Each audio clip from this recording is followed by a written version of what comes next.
And the moderator will read them when that time comes after the speakers. As a reminder, interrupting the speaker or disrupting an event is a violation of Columbia's rules of university conduct. Our rules fully support the vigorous sharing of different viewpoints, but they do not permit the interruptions of speakers. Thank you so much, and please enjoy the evening. So good evening. It gives me a great pleasure to welcome our speakers tonight to host an event that was political debate and discussion. Joining us tonight are Mickey Kaus, Ann Coulter, and Rob Long. They'll be addressing Trump's presidency, his policies, and his legislative programs. Mickey Kaus studied at Harvard and Harvard Law School before becoming a political pundit. He also worked for, I believe, Tucker Carlson's news source. Ann Coulter attended Cornell University studying history, and she's been a political pundit for the last 20 years.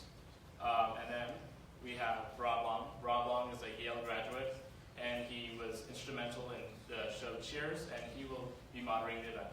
Please give a warm hand to Ann Coulter, Mickey Kaus, and Rob Long.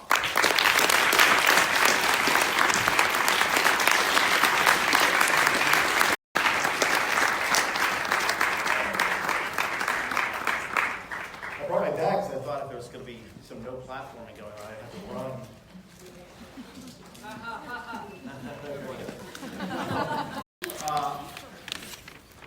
I'm going to start. It didn't miss Mickey's years working for pretty much every left-wing crackpot in America in the 70s. So those are Mickey's bona fides. And I don't know about Ann's, but I'm going to start. The context here is that the three of us are actually friends, and Mickey and Ann are actually friends, even though we disagree on a lot of things. So use this as a model for the future. But I'm going to start by maybe stirring up some stuff. Mickey, if a couple of years ago you had written a book entitled "In Trump We Trust," would you just feel like a total idiot right now? I'd be pretty disappointed. I might be even tweeting nasty things about our president. He hasn't become a fascist. I mean, it seemed like the entire New York intellectual elite was decided that Trump was Hitler. He hasn't. He's been the opposite. He can't even build 1 mile of his wall. He's been completely feckless. He made one fatal mistake, which is he cast his lot with Paul Ryan and said, okay, Ryan, we'll do your tax cuts and then we'll get to my agenda. Now he's done Ryan's tax cuts, and Ryan doesn't want to do his agenda. So in the past omnibus, basically Ryan didn't put up a fight and Trump didn't get anything he wanted on immigration.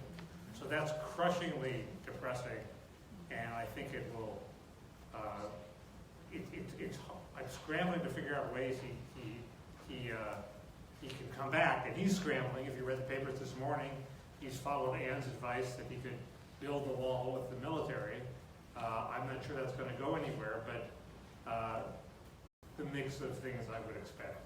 Maybe a little more of a failure on the immigration front. And if you had written called "In Trump We Trust" 2 years ago, how would you feel today? I regret nothing. I would do the exact same thing. I would write the exact same book with the exact same title. I mean, To be fair, you say that about everything all the time. No, there are some things I regret. Okay. We'll get back to that in another question, things and regrets. We had 16 lunatics being chased by men with nets running for president, and Donald Trump. So, of course, I had to be pedal to the metal for Donald Trump. I've been waiting 30 years for someone to say all these things. As both of you know, we Trump supporters, at least I and my friends, went into this completely clear-eyed. I knew he was a shallow, lazy ignoramus, and I didn't care. He's saying what I wanted somebody to say, and you know what I'm disappointed in him for is doing everything Jeb ! And Rubio were promising to do. So, I mean, I still support him. I just feel like it's the same as is happening in England with Brexit. We vote and we vote and we vote, and we can never get what we're voting for.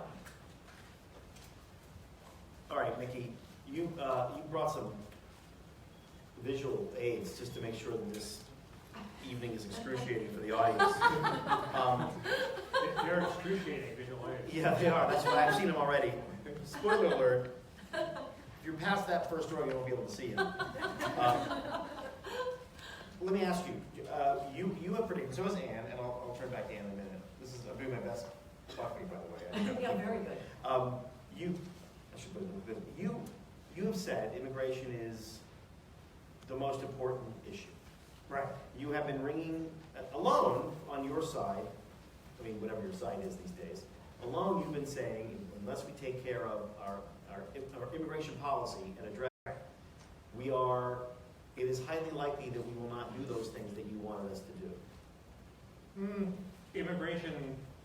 Illegal immigration has gone down under Trump. Well, it went down under Obama, too. No, Not it really. surged toward the end. So it was when the high was under Bush and Clinton, and it's gone down since then. But the Trump effect is such that people were discouraged from coming illegally. That's starting to go back up as people realize Trump's a paper tiger, and the economy is very hot. People come for jobs, so we expect there to be a surge in illegal immigration. But I guess I can explain why I care about immigration. That's what I mean. Okay. Why you care about it, and then why, if you're going to ring the alarm bell, as you have, I mean, Anne is, I think, running louder, but you will just start small. And we'll go. If you're going to ring the alarm bell and it's not going to happen, how much trouble are you in? I wrote a book at the start of the Clinton administration called "The End of Equality," which basically says we have capitalism. Capitalism creates inequalities. We really shouldn't care about how rich they're. What we really should care about is social equality, which is we are equal in the eyes of each other. We're treated as equals. We consider ourselves equal no matter how much money we have. And that sort of should be the goal of liberals. And there was a sort of Clintonian consensus that that's great. We're going to deregulate. We're going to make work pay. It'll all work out. We'll have free trade. We'll have some immigration. But then something happened. And the main thing that happened is in one of my fabulous charts. This is which I guess you won't be able to see, but I'll describe it to you. Hourly wages starting from an equal. You'll see people with advanced degrees went up. People with just college degrees went up a bit. Some college, high school sort of flat.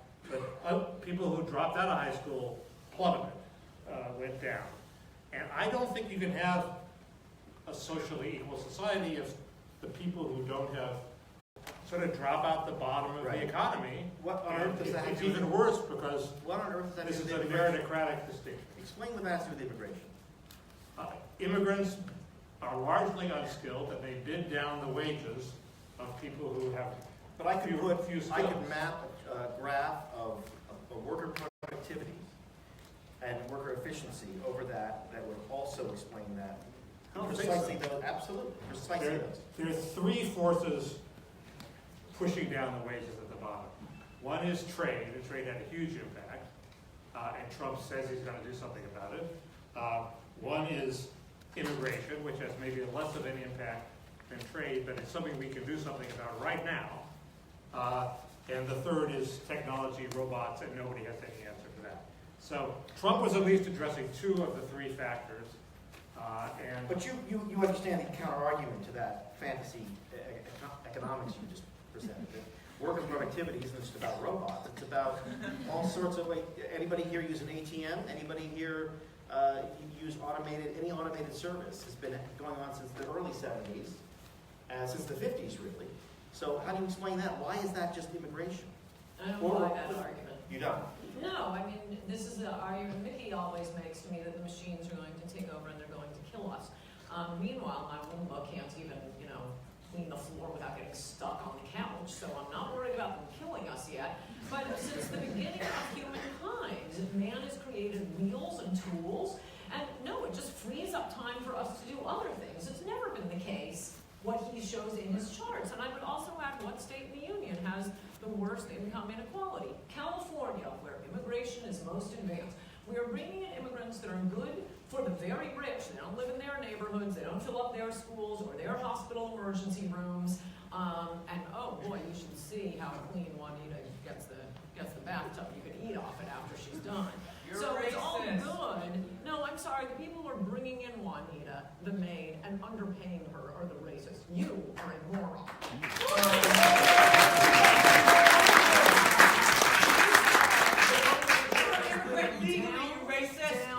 Down, you're very stupid.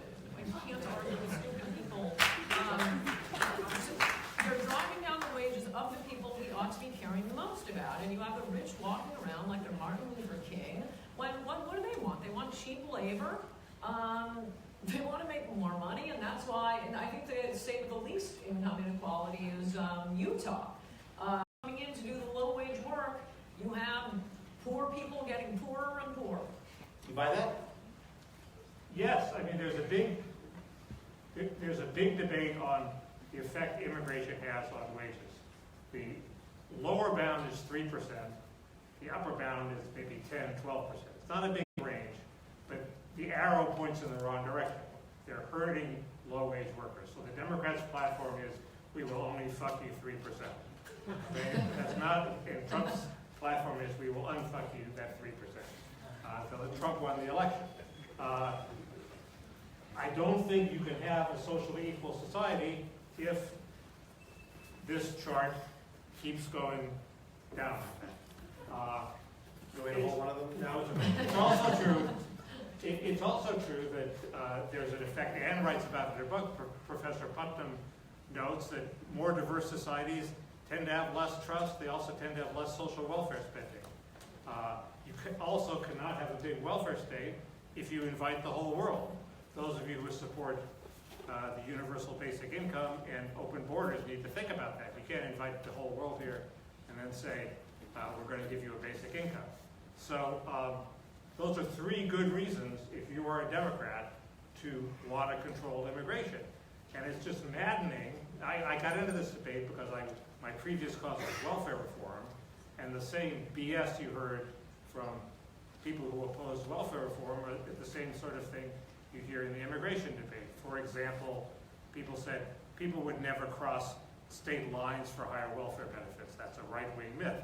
Well, then they went to Wisconsin and realized, Minnesota, and realized that, that people were coming from Chicago to Wisconsin for higher welfare benefits. Of course people cross welfare lines for higher benefits. Similarly, they said, oh, amnesty will never encourage more people to come. Well, that's insane. The amnesty 3 million people in 1986. We got 11 million new illegals. So of course amnesty encourages.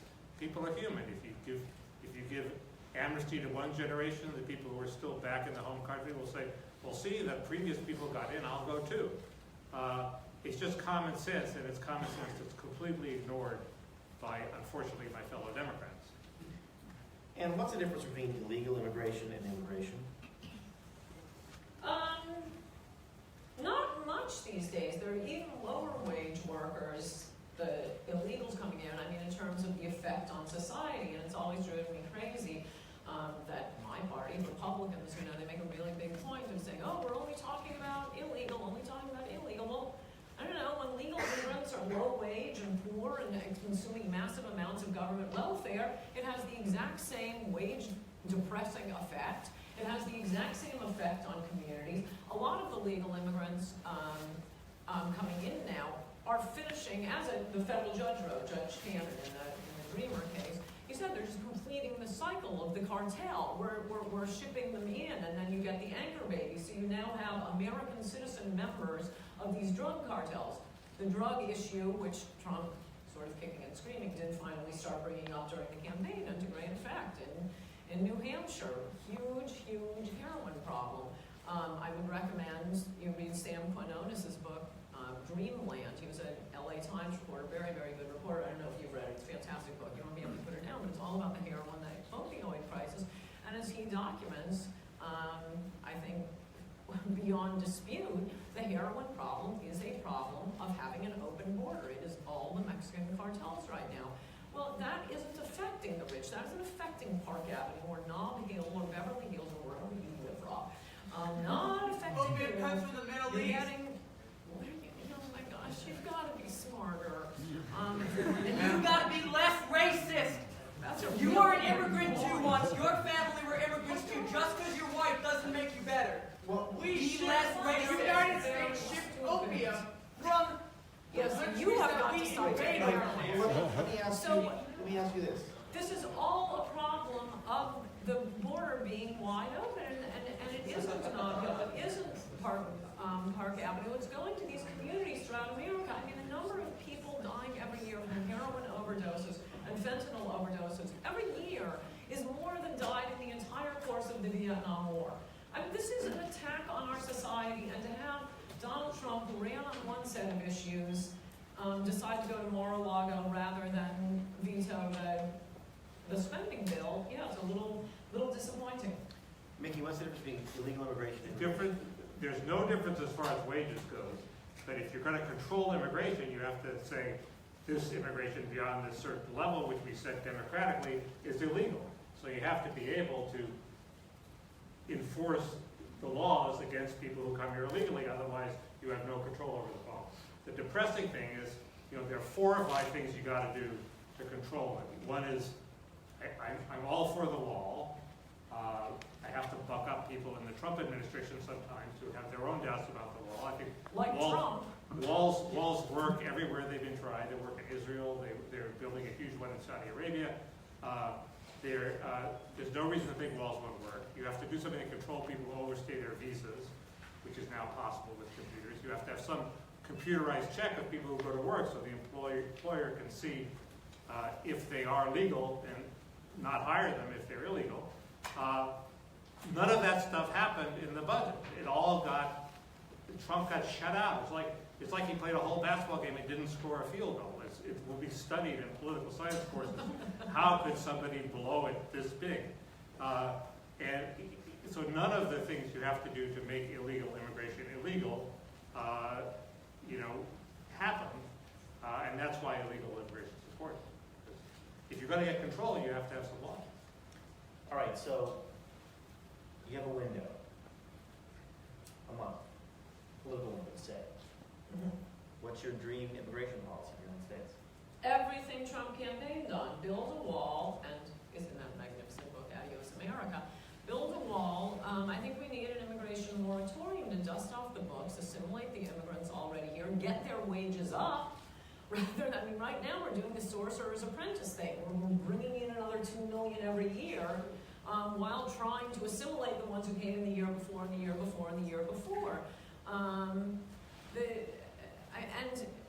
I think it's worth pointing out the people this hurts the most, and it's been pointed out in study after study after study, are African Americans and Hispanic Americans, the ones who came in last year and the year before that and the year before that. Sorry, you poor voiceless Americans. Nancy Pelosi wants to pay her maid even less. Immigration moratorium, wall, and deport illegals. I mean, as Trump said during the campaign, we're a country or we're not. And to be we're the greatest country in the world.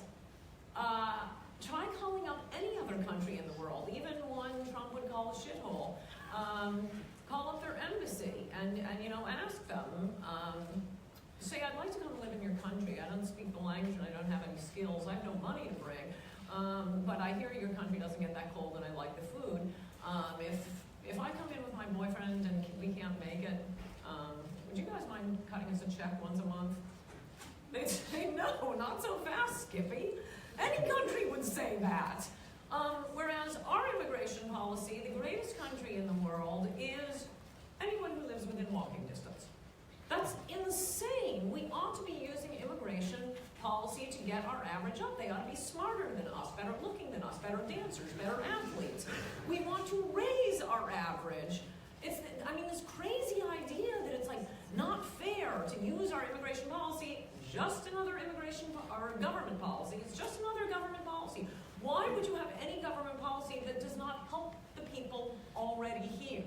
It would be, oh no, it's not fair to skim the rest of the world and just take the best of the rest of the world. It's not fair that Scarlett Johansson dates, good-looking guys with money. She should be forced to date unemployed losers. She should be forced into a lottery for who she dates. You might win that lottery, Mickey, by the way. It's my only. Before we go on. So I have a chance. Before we do that, yeah, you got a chance. Yeah, she's going to watch this, and the charts are going to seal the deal. What about what Ann said? I mean, you sign on to all that? Actually, no. It doesn't sound very This former opened up. Democrat. This opened up. We actually have some differences on immigration. I do think we want to remain a country that's open to immigration. I think we also want to remain a country that's open to refugees. The demonstrations after Trump's travel pause I thought, sort of proved that people do not like the idea that we are no longer a haven for refugees. It doesn't mean we have to take a lot of them.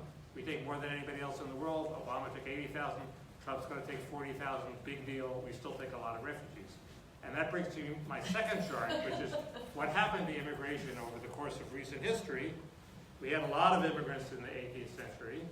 Then we cracked down in the early, in the 19th century. We had a crackdown in the early 20th century, and immigration plummeted. There was to a low point until Teddy Kennedy's law in 1965 opened the floodgates, and immigration went back up.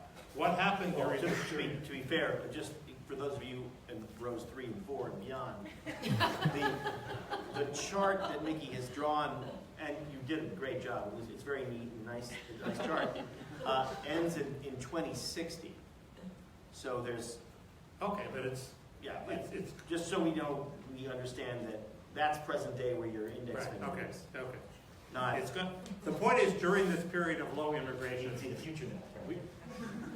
I'm glad you put it. I've never noticed that before. Thank you. During this period of low immigration, even liberals will say that's when assimilation did its work. His masses had already come here, and during this period, Italians, Poles, Jews, all sorts of people, sort of in World War II obviously helped, became melded into Americans. People didn't think of themselves as Italians and Poles anymore. They thought of themselves as Americans. And so with enough time, assimilation is possible, but it's not possible if the numbers are way high. So I think... Wait, can you leave the chart up? I mean, what's wrong with that chart? No, I think it's brilliant, and he neglected to mention that wages were also great. I mean, in terms of wages and income... Well, they weren't great around here. Right. But this was the period when the great American middle class was made. Right. With the period of low immigration. Yes, that was the creation of the American middle class, and if you care about income equality, which I don't think should be a desideratum on its own, there's always going to be some amount of income inequality if there's freedom. But, I mean, what we have now with the tech guys and Wall Street living like some of the most vulgar degenerates out of the czar's court, what we have now, there's no reason to have it, and this is 100% a result of government policy to act. That's what part of what I resent the most about this. This idea that it's just, it's natural, it's like the roll of the tides. No, government policy could have been different. When you hear the left talk about, we want to be open to the rest of the world. Okay, I want to be open. How about we stop protecting Hollywood copyrights? We could have done that, to be open. How about we stop? I am new to you, baby. Back off. I'm just saying it could have been government policies, it could have been openness toward the world that screws over Wall Street and that screws over Hollywood. But no, it's openness to the rest of the world that screws over the working class in America. And just one other thing, Mickey may be somewhat unusual, not that unusual, total left-winger on everything, including Obamacare. But, cares about the working class. I think it's worth pointing out that so does Bernie Sanders. His position until the Democrats ganged up on him and said, no, we've got immigrants now. We don't have to even pretend to care about those hicks in the flyover states. His position, after he announced for president, he was asked, what do you think about open borders? And he told Vox, you can look it up, no, I don't like that. That's a Koch brothers idea. That's where you bring in people to work for $2 or $3 an hour so you can drive down everybody's wages. I'm against that. And then the Democrats ganged up on him. Back during Clinton is the one who opened up Democrats to be able to not care about the working class anymore. They used to pretend to care about the working class. I always suspected they never did. Now we know they did. But during Clinton, he had a genuine civil rights icon. Barbara Jordan chaired the commission on what to do with immigration, and she testified, beautiful testimony, produced a report saying, this is really hurting our fellow Americans, African Americans most of all. We've got to cut this down. And I don't think we'd be hearing so much about, fundamental fairness and being open to the rest of the world if we were bringing in immigrants competing with Marco Rubio and Chris Christie and Jeb exclamation point and, the hosts of MSNBC. But we're not. We're not bringing in people to compete with them. We're bringing in people to compete with their landscapers. Mickey, does it?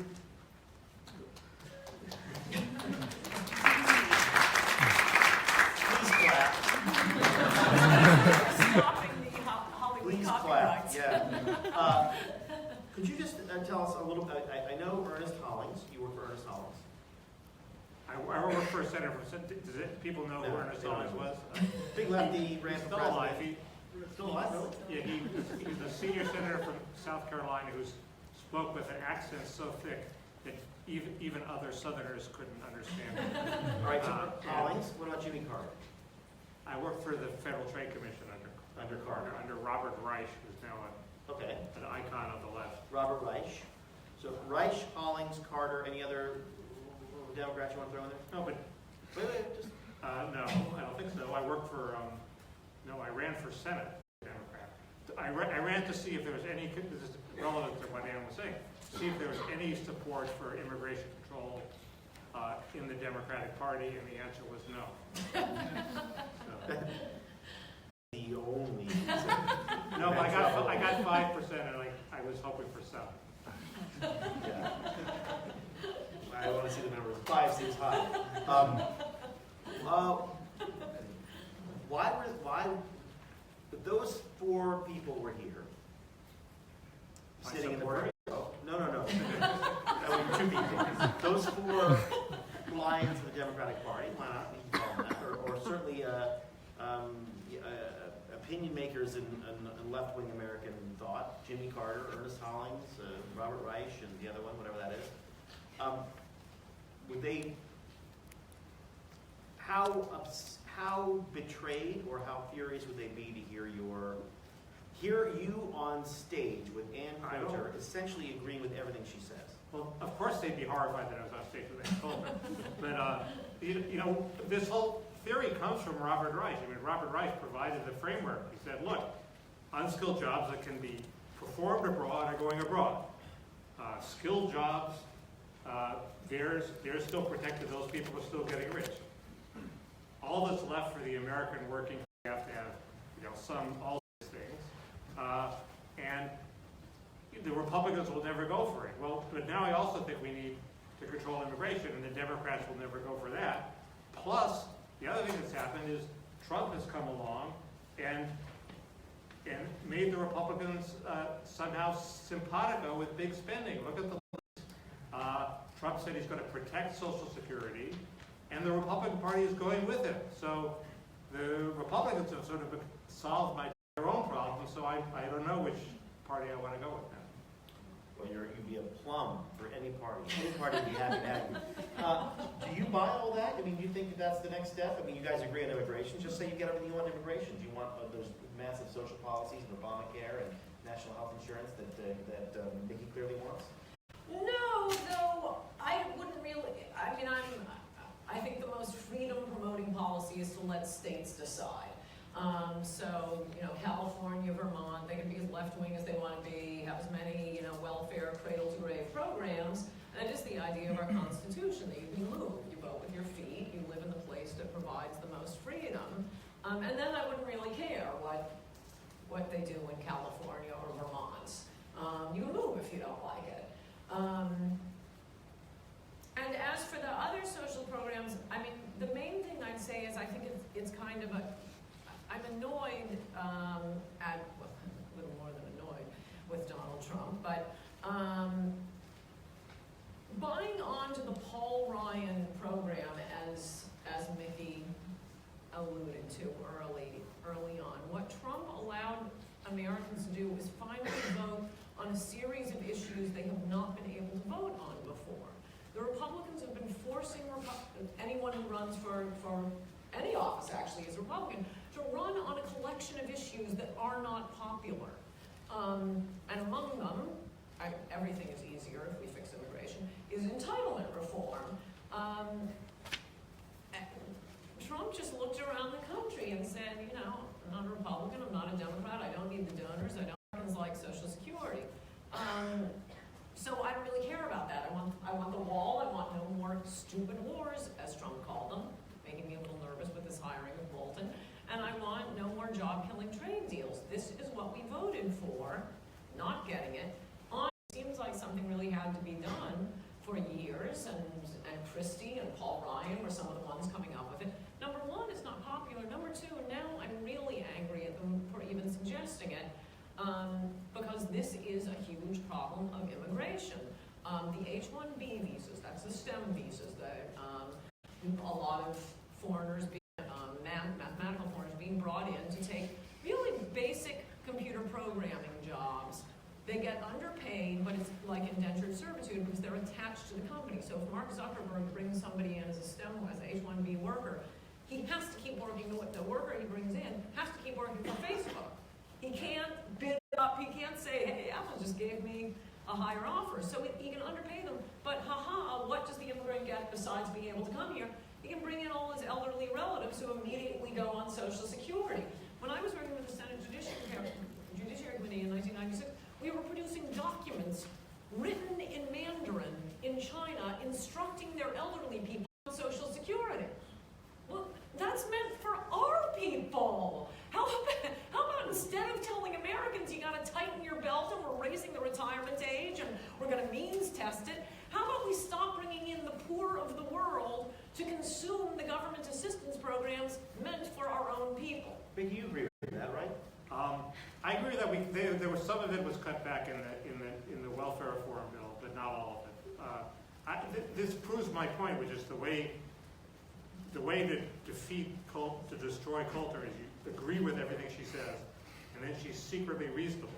I have that backwards. I think Trump correctly perceived that Social Security is one of the few frameworks that people had to cling to when everything else about society was losing jobs, immigrants were coming in, their communities were changing, but they thought at least if I make it to 60, and he was right to think, we don't want to change that right now. Maybe sometime in the future we can do something to make it more affordable, but right now we don't want to change it.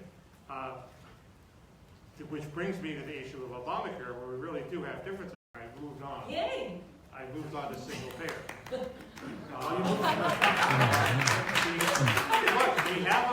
I hate the term Let's single. start moving on. I hate the term First, single. going far back. I hate the term single payer because it implies that the government will have a monopoly and be the single payer that controls.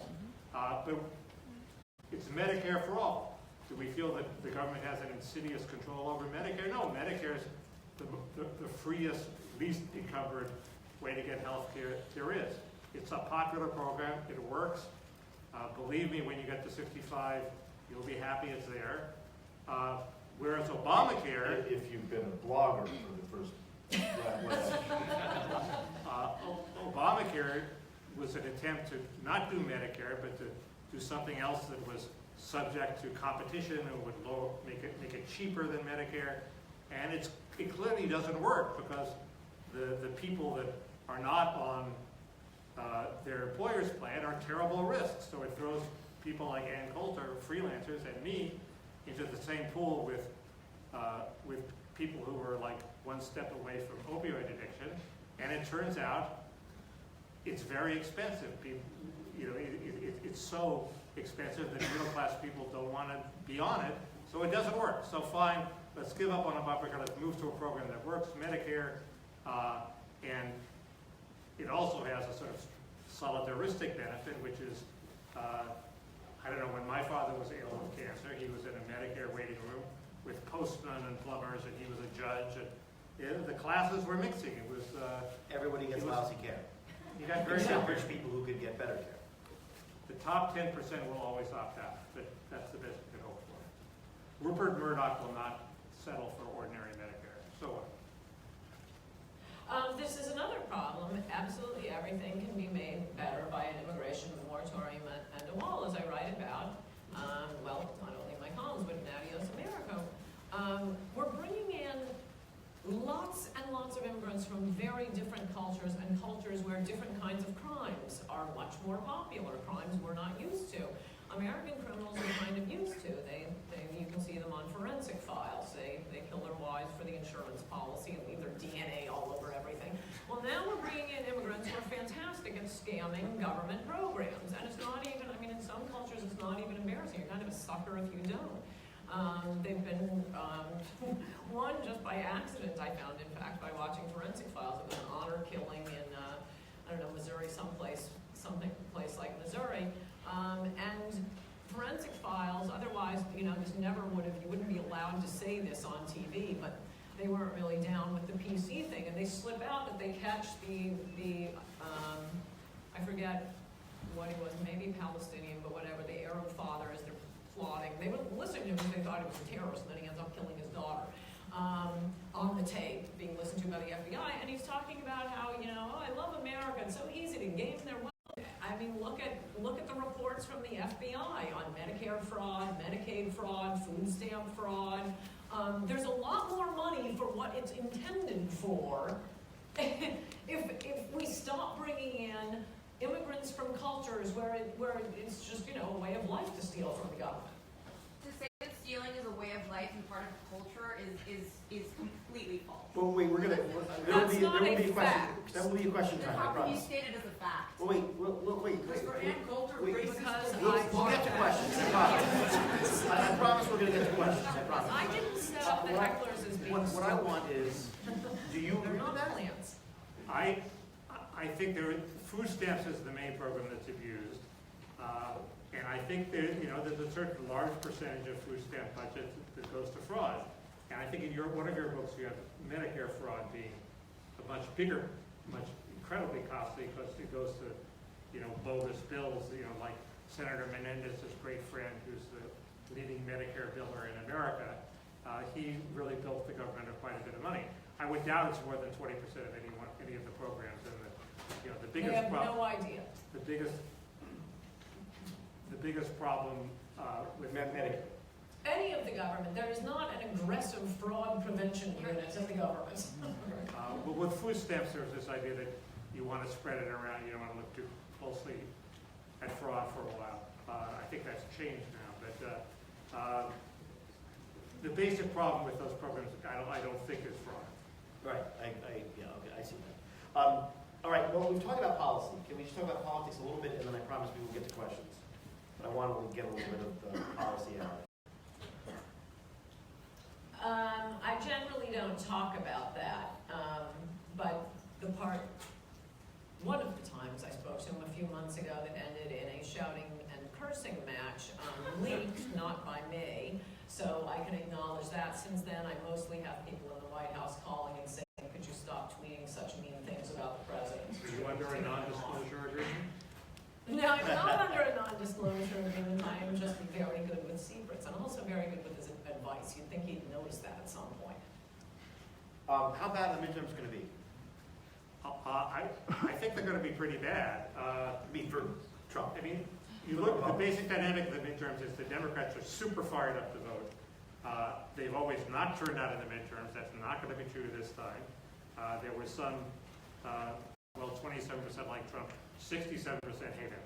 So Democrats are fired up. They're going to turn out. Trump desperately needs to get this recent bill, especially on immigration and the wall, was a giant letdown that's not going to get them out to the polls, and that's why I think Republicans are looking at a huge loss where they will definitely lose control of the House.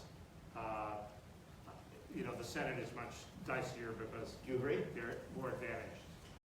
I mean, you never know, but yeah, I think it looks pretty bad. Why did he sign the bill?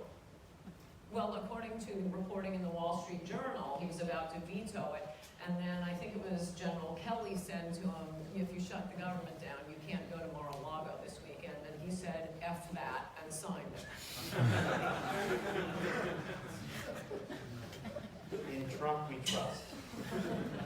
Just, It was the only choice we had. well, in immutable law of American politics, maybe you want to take issue with it, but for me, I feel it's an immutable law of American politics. The American president has really one political goal: unify and solidify his support.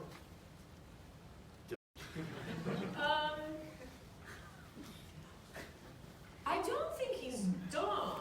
He has the main attribute he has is just amazing instincts for what is popular. Have about Reagan compared to other Republicans was you could throw a glass of cold water on him in the middle of the night and ask him, what do we do about the Soviet Union? And he'd wake up saying evil empire, whereas the rest of them had to go back and read, charts and stuff. I think the glass of water in the middle of the night test, Trump would do better than when he's conferring with everyone he has chosen to surround himself with.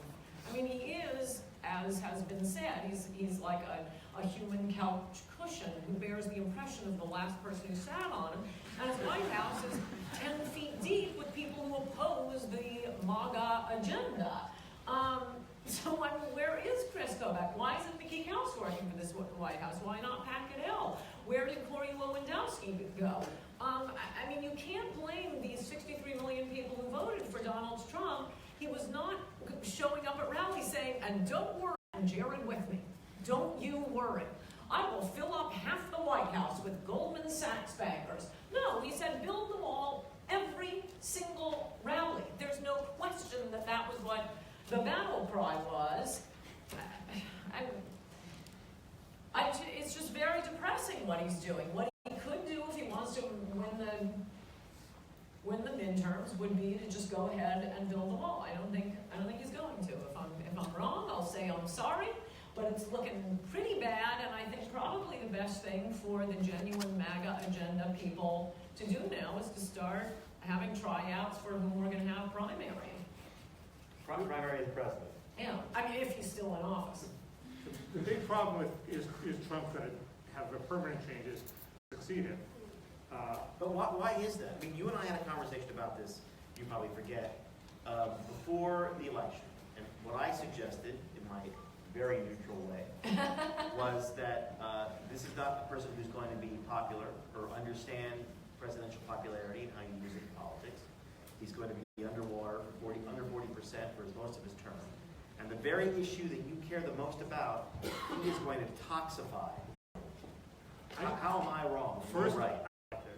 Because the turnout problem that we talked about doesn't apply in presidential elections. Everybody turns out in presidential elections, so he'll do much better. He has to run against somebody. Anybody the Democrats offer is going to be, a real human being with real human flaws, and the Democratic Party has sort of gone so crazy, especially on the immigration issue, that they have limited appeal. And also, I don't think you can't say he's failed. The economy is doing well, and immigration is down. If there's an immigration surge in the next year, which there may well be, Immigration and he has illegal nothing. immigration together. You're lumping them together. No, those are two separate things. But you mean immigration is down, meaning? Let me just clarify. Fewer illegal immigrants are coming into America. So illegal immigration is down. Well, immigration, the rest of immigration is governed by law. So if we take 1.5 million people a year, we'll take 1.5 million people next year. But during the high point of illegal immigration, we were also getting 1 million illegals a year. Okay, that's fallen to a much lower number, and it'll never go back up to 1 million, but it might well rise to some very high number, and then his policy will definitely have failed.